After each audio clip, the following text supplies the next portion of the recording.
This week on Beyond Stillness, Stories After Stroke, we welcome guest Chuck Toeniskoetter, a well-educated businessman, philanthropist, and family man. In the year of 2000, life was moving quickly for Chuck, but on a December afternoon, his world changed in an instant.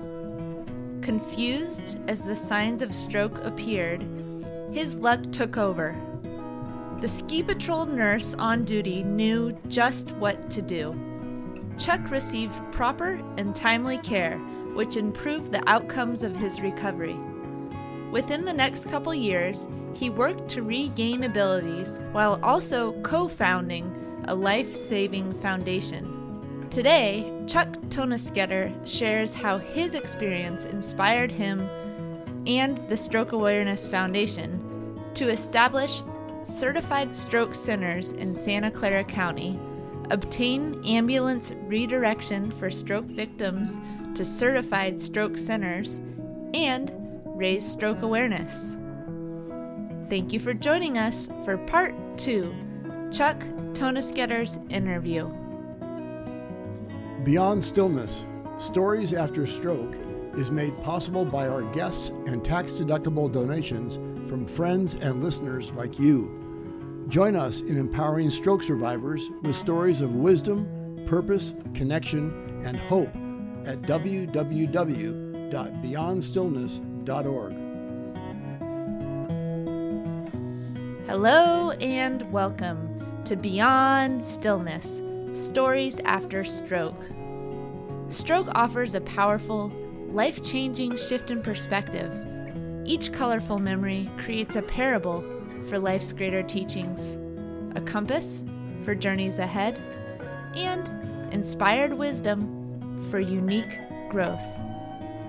Beyond Stillness offers a moment of pause for storytelling and reflection. Ultimately, we create a welcoming environment that reveres the moment beyond stroke's paralysis. Still moments unite humanity and divinity. I'm your host, Molly Bucola. As we begin today, we take a moment of pause to reflect on ways that wisdom, purpose, connection, and hope have shown up in our own recoveries.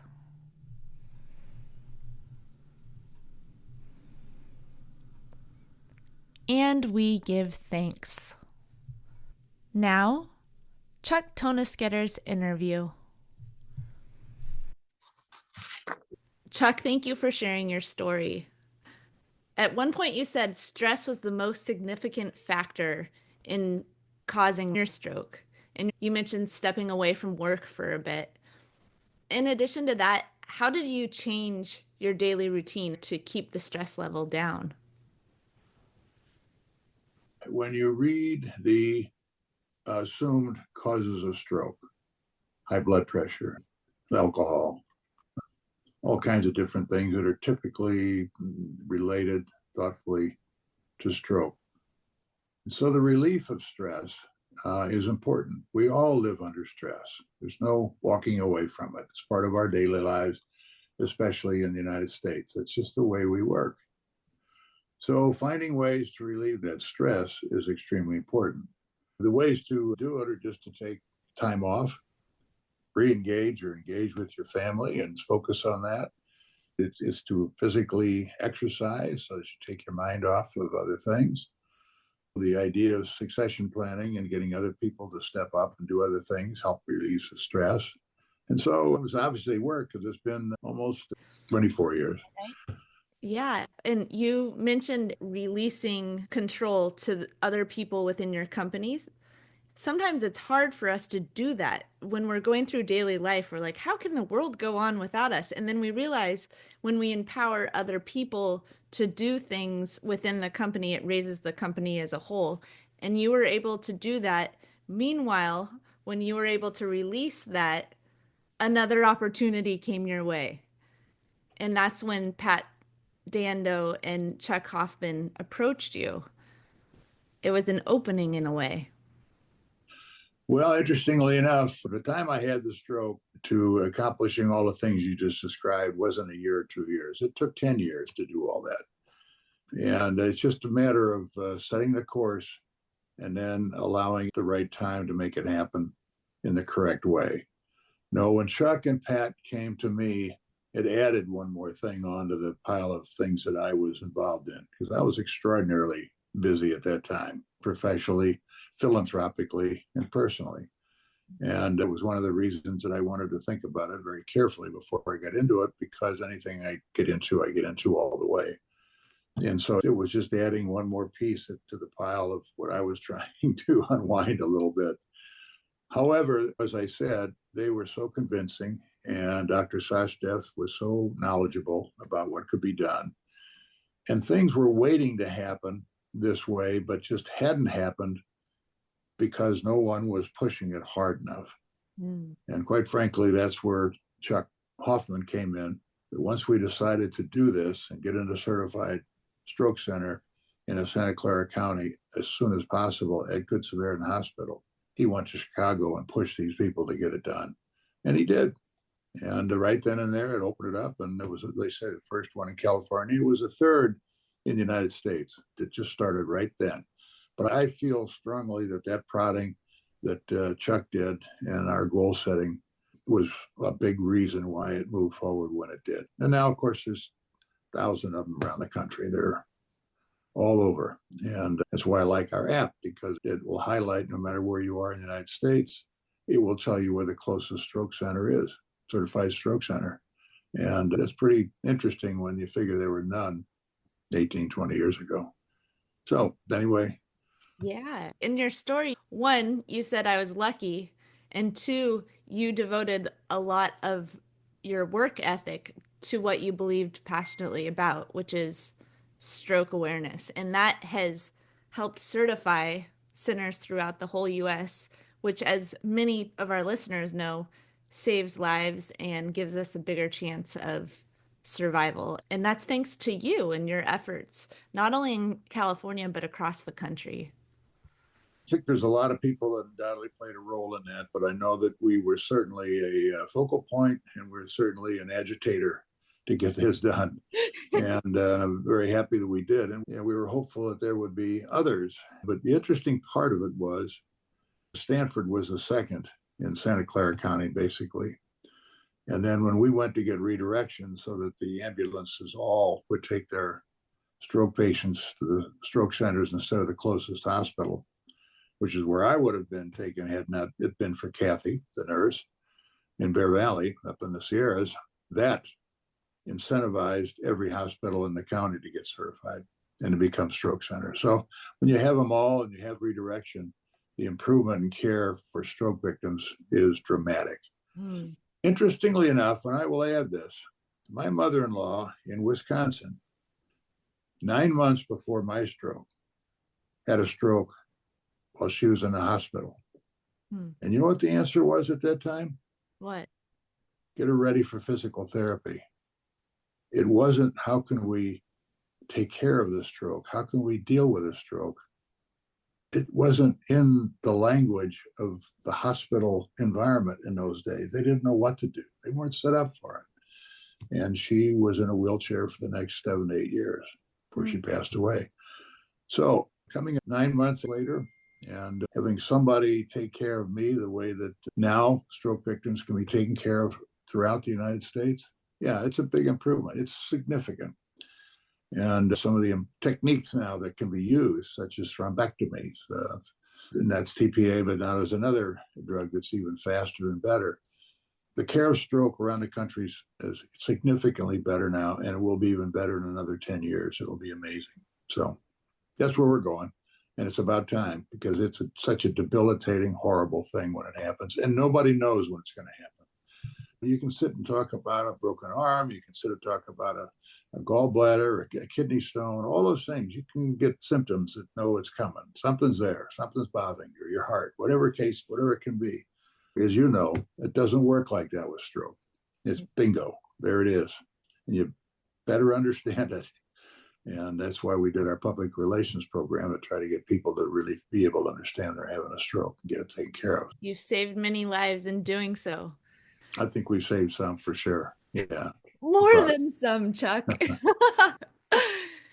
At one point, Chuck, you said, "Now I know my weakness is my strength." You talked about how it was almost embarrassing after you had your stroke because there was a stigma around the effects of stroke, and people weren't aware of what stroke meant for people living past the moment of stroke. Can you tell me a little bit more about the moment that you felt like it was a weakness and then you realized, oh, this actually could be my superpower? Well, when you have a stroke, obviously, you know that things have changed. And you're just not sure for the life you've led for a long time how that's going to change. Mm. I will say this about my experience. Yes, I did change things, and I did change things afterwards that I probably wouldn't have changed quite as rapidly as I did because of the stroke.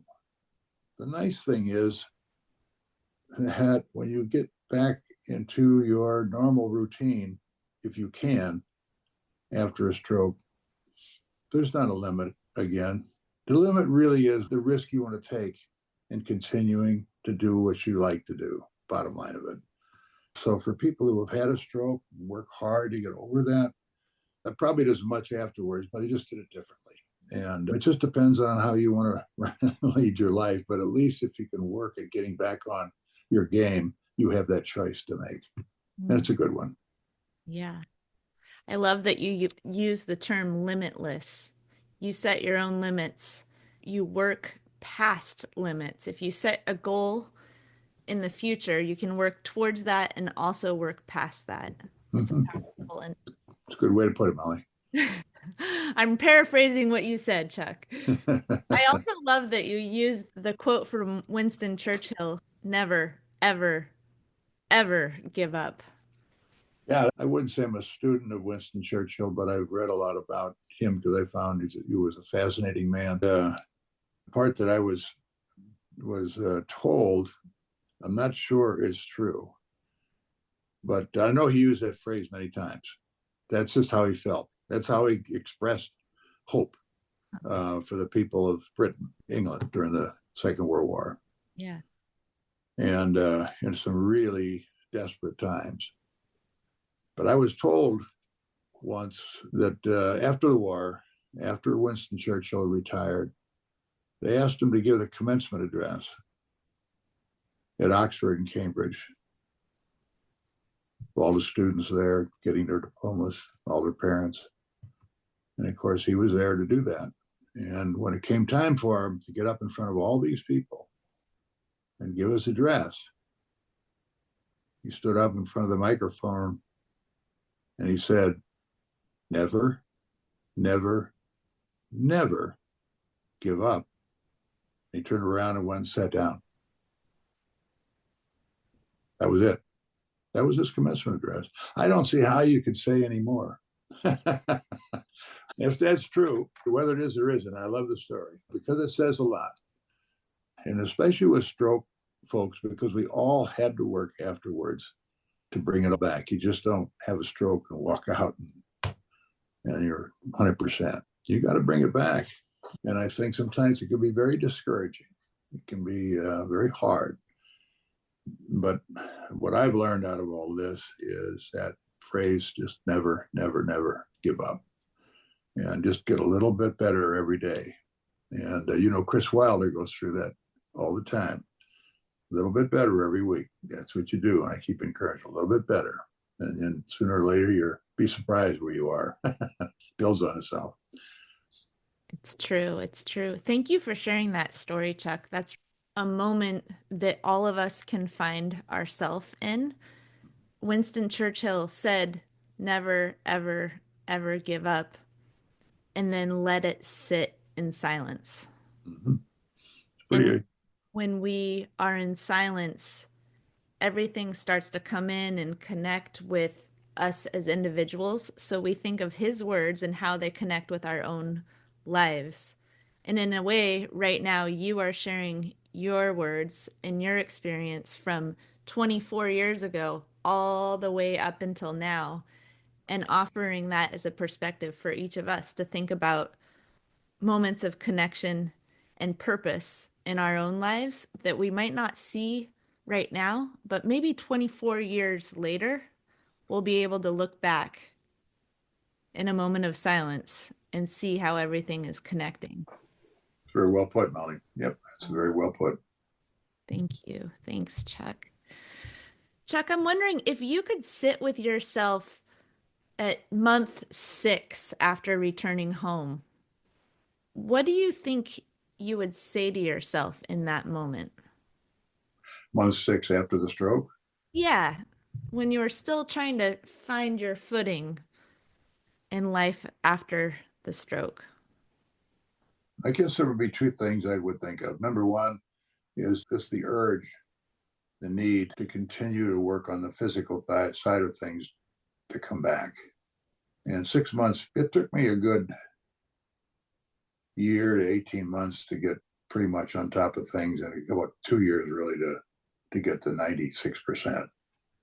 So 6 months, I was still right in the middle of it. So I have to say that that's part of it. The second part is just the will to keep going and not get discouraged. And probably the third thing would be the recognition that I had such a good team. I wasn't very much available in those days, but they could keep the companies all going. I had lots of companies at that stage, and it went well. So it allowed me to come back. You can't walk away from that. Just because you had a stroke, you can't walk away from what you like to do.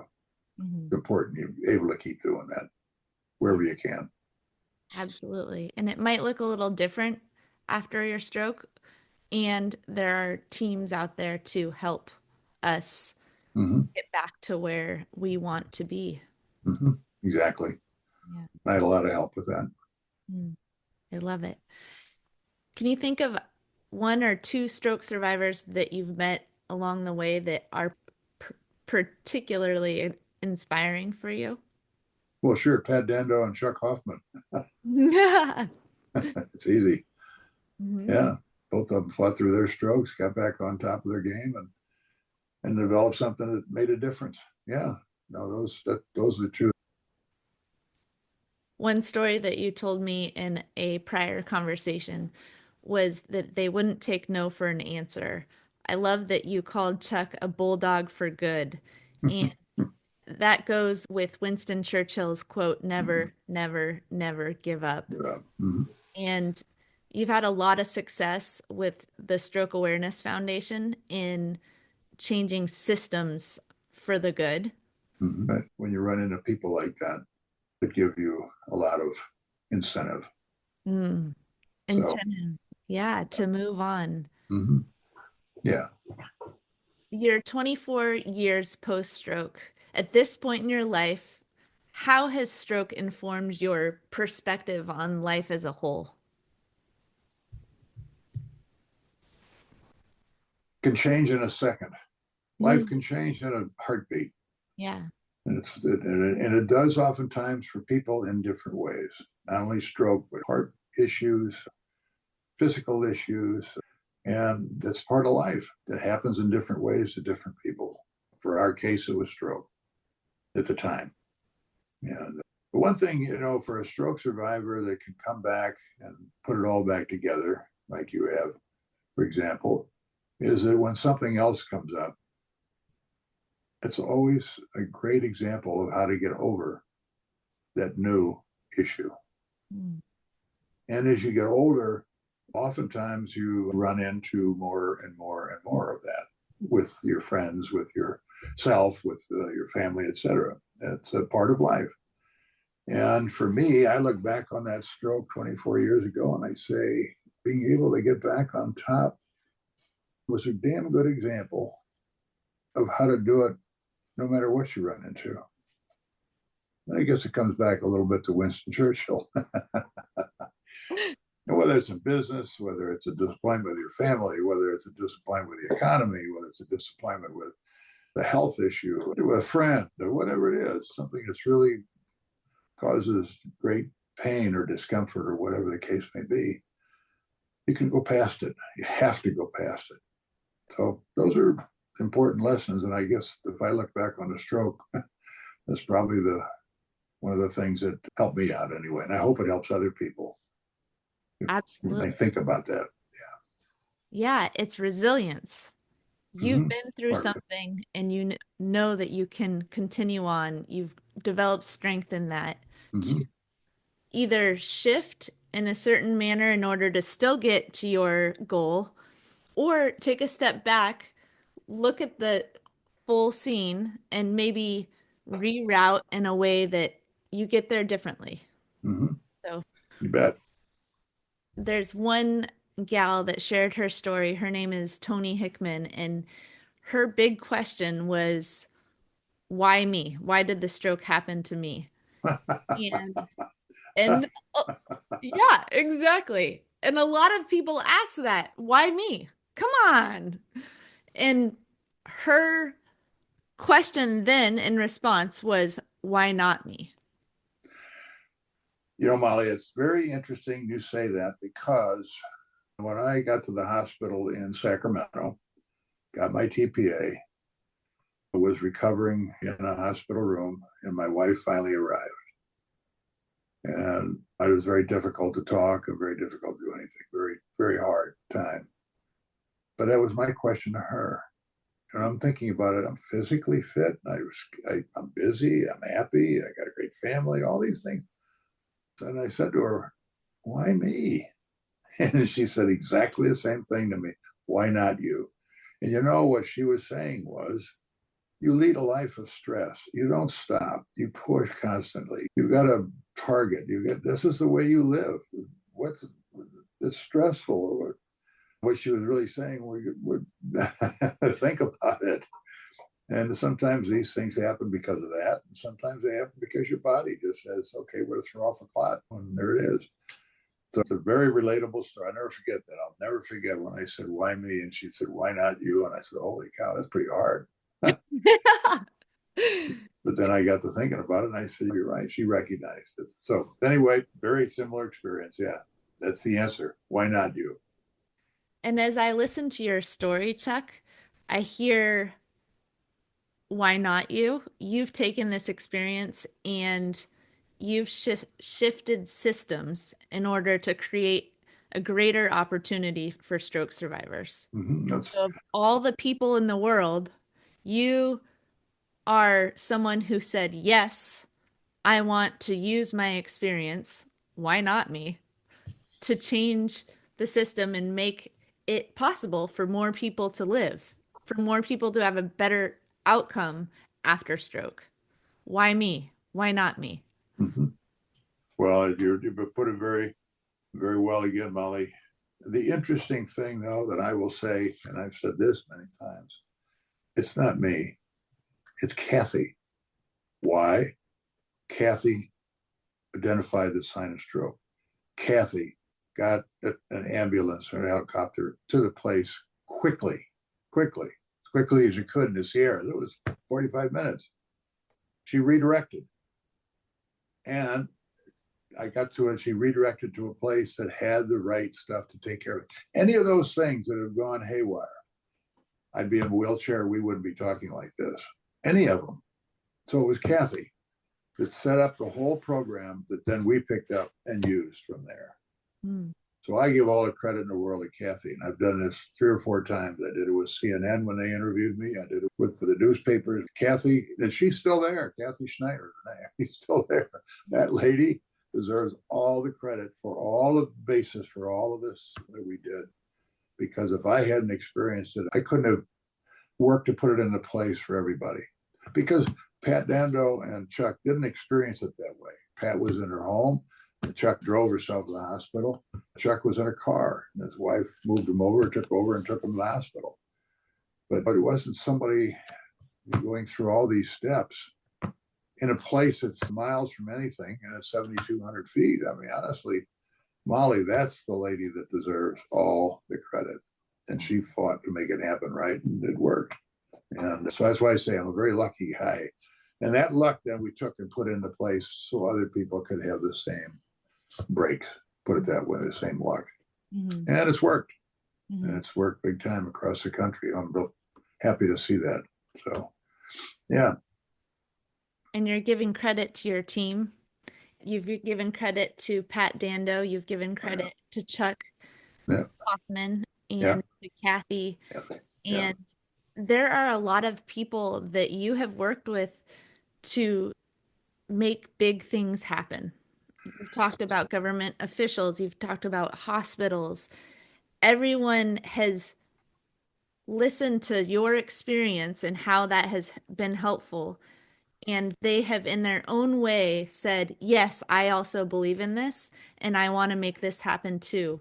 At one point, you mentioned it was a 5-0 vote for the Stroke Awareness Foundation in San Jose. Is that right? It was for redirection.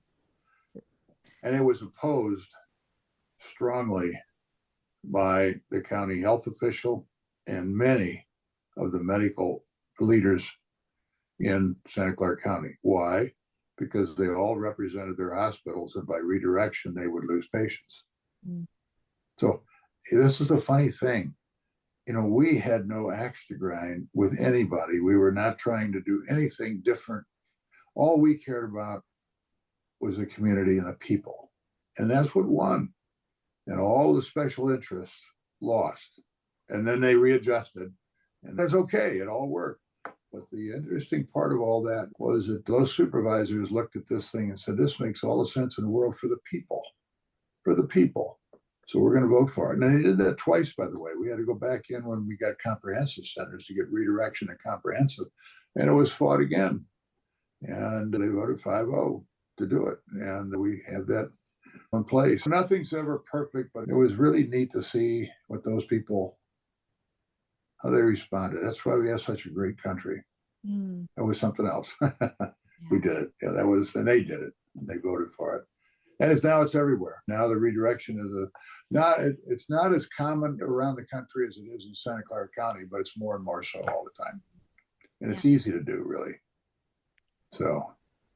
Well, Chuck, I thank you greatly. Little did I know in 2005, your work with Dr. Sachdev and Pat Dando and Chuck Hoffman saved my life. I happened to be in Santa Clara County when my stroke happened, and it was Dr. Sachdev that was on. And I'm thankful that my road led me back to you in Santa Clara County. So thank you for taking time over the past couple months to develop and share your story. It's quite an inspiring one of purpose. So thank you. Well, let me say this, Molly. What you're doing is you're putting this in front of people who have had strokes to be able to look at another story and perhaps relate in some way to it that it will benefit them. And you'll do it with all the people that you're doing it with. That is as important as anything that we have done. So I'm really impressed. And I tell people about this. This is why you're so important. After my stroke, I went everywhere to find somebody I could talk to. I couldn't find anybody to talk to. I finally found somebody in Palo Alto who had recovered, and I talked to him by phone. Dr. Alvarez at Stanford might have put me in touch with him. I'm not sure. I couldn't find anybody that I could relate to about what I could expect out of all this after my stroke. I could not. Other than my mother-in-law, who was in a whole different realm that I was in. Yeah. So to have this available to people, I think it's just incredible what you're doing, because people want to know. I'm sure you did too. Afterwards, what do I expect? Who can I talk to? So keep this up. You have no idea how important what you're doing is. Thank you, Chuck. I feel honored to be in the presence of people who show up to share their story in order to inspire other people. Yeah. So I'm in awe of each and every stroke survivor and the stories that they tell. So thank you for saying that, Chuck. You're making a difference. We made a difference in one way. You're making a difference in another way. It's just as important. Don't stop. Thank you, Chuck, for taking time with me with the Beyond Stillness community and for all of your work with the Stroke Awareness Foundation. You have definitely saved lives and improved the outcomes of stroke survivors for the past couple decades. We are greatly thankful for the way that you support Stroke Center certification, for the training and redirection efforts of paramedics in emergency care, and for the ways that you spread the word about warning signs of stroke and the need for proper medical care. You are truly making a difference. And Chuck, thank you for helping save my life in 2005 in Santa Clara County. Storytelling empowers us to share our experiences in a way that invites others to reflect on their own. In closing, we offer reflection questions as an opportunity to spark dialogue with yourself, friends, family, or fellow stroke survivors. In a moment, I will read questions aloud, and you can also find them written in the podcast episode description. Community conversation prompts. What role has helping others played in your own recovery journey? And what lessons from your stroke journey do you share most often with others? Beyond Stillness, Stories After Stroke is made possible by our guests and tax-deductible donations from friends and listeners like you. Join us in empowering stroke survivors with stories of wisdom, purpose, connection, and hope at www.beyondstillness.org. Another way to support is to like, share, or subscribe to our weekly show.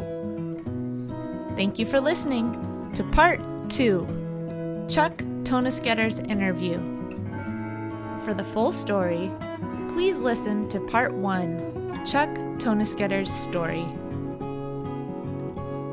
Each colorful memory creates a parable for life's greater teachings, a compass for journeys ahead, and inspired wisdom for unique growth.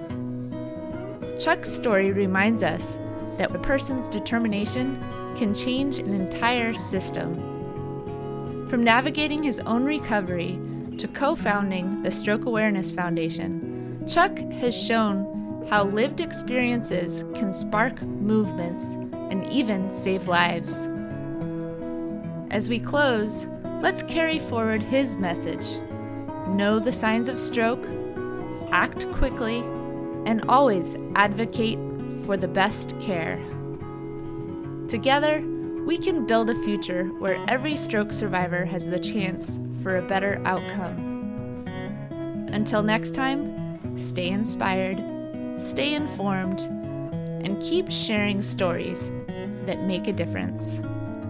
As part of the stroke community, you are more than supportive.